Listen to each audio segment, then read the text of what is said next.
तर आत्ताच्या क्षणाची मोठी बातमी, केडीएमसी मधील ठाकरे सेनेचे नगरसेवक मातोश्रीवर जात आहेत।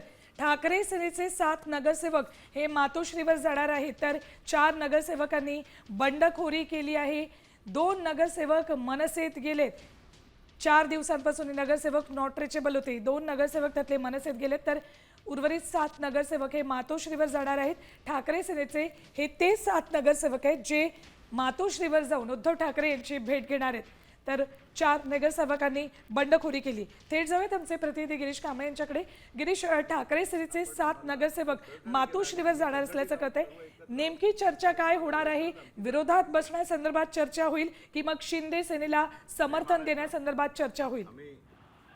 नक्कीच कल्याण डोंबिवलीमध्ये सध्या राजकारण वेगळ्या वळणावर आहे। मनसेने एकीकडे पाठिंबा दिल्यानंतर सध्या ठाकरेंचे 11 पैकी 4 नगरसेवक हे नॉट रिचेबल आहेत। 2 शिंदे गटाकडे गेलेत, 2 मनसेने लपून ठेवल्याचं देखील माहिती आहे। अशा स्थितीत जे उर्वरित 7 नगरसेवक आहेत त्यांची जबाबदारी खरं तर वरुण सरदेसाई यांच्याकडे आहे आणि ते नगरसेवक आता उद्धव ठाकरे यांना भेटणार असल्याची माहिती मिळते। उद्धव ठाकरे त्यांच्यासोबत चर्चा करणार आहेत, त्यांचं नेमकं म्हणणं काय ते जाणून घेणार आहे। तिकडची संपूर्ण परिस्थितीचा आढावा त्यांच्याकडून जाणून घेणार आहेत। काय नेमकं जर शिंदेंना जर बाहेरून पाठिंबा दिला किंवा मनसेसोबत आपण गेलो तर काय नेमकं त्या ठिकाणी होऊ शकतं, वातावरण कशा पद्धतीने होऊ शकतं, या सगळ्या संदर्भातील चर्चा आहे ती उद्धव ठाकरे करणार असल्याची माहिती मिळते।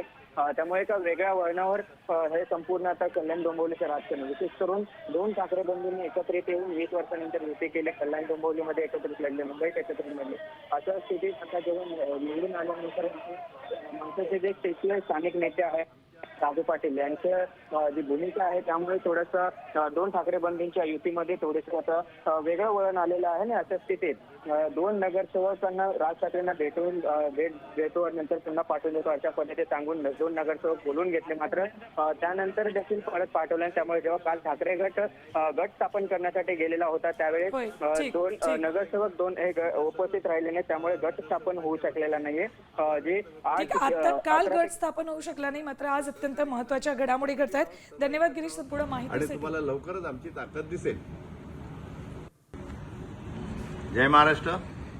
आम्ही सर्व शिवसेनेचे नगरसेवक नगरसेविका निवडून आलेले आज मातोश्रीवरती आदरणीय उद्धवजी बाळासाहेब ठाकरे यांना भेटण्यासाठी जाणार आहोत। तत्पूर्वी या गटनेतेपदी जी माझी पक्षाच्या वतीने निवड झालेली आहे त्याबद्दल आदरणीय उद्धवजी बाळासाहेब ठाकरे, त्याचप्रमाणे आदरणीय आदित्यजी आणि वरुणजी सरदेसाई साहेब, त्याचप्रमाणे जिल्हा प्रमुख अल्पेशजी भोईर साहेब आणि आदरणीय विजयजी साळवी साहेब, सर्वच आमचे बाळा परब आणि या सर्वच पदाधिकाऱ्यांची मनापासून मी आभार व्यक्त करेन। आमच्या या सर्व सदस्यांनी एकमताने जी गटनेतापदी निवड केलेली आहे त्यांचेही मी मनापासून आभार व्यक्त करेन। आणि आज सत्ता स्थापनेबाबत कल्याण डोंबिवली महानगरपालिकेकडे सत्ता स्थापनेबाबत आमच्याकडे सपोर्ट मागितला जातोय, पण आम्ही त्यांना ते सांगतो की वरिष्ठ पातळीवरती आपल्या बोलून घ्या। भाजपा असो किंवा शिंदे सेना असो, यांना आमच्या कोणालाही एकाला आमच्या सहकार्याशिवाय सत्ता स्थापन करता येणार नाही, ही वस्तुस्थिती आहे। आणि यासाठी आम्ही सर्व संघटित आहोत। आणि विशेष म्हणजे जर का विरोधी पक्षामध्ये आम्हाला बसण्याची भूमिका मिळाली तर त्याही भूमिकेला आम्ही योग्य तो न्याय देऊ, सक्षमपणे न्याय देऊ, हा विश्वास व्यक्त करतो। पुन्हा एकदा आमच्या सर्व नगरसेवकांच्या वतीने आभार व्यक्त करतो जनतेचे की आपण आम्हाला जे सहकार्य केलं आणि आम्ही संघटित आहोत, सर्व एकत्र आहोत आणि तुम्हाला लवकरच आमची ताकद दिसेल।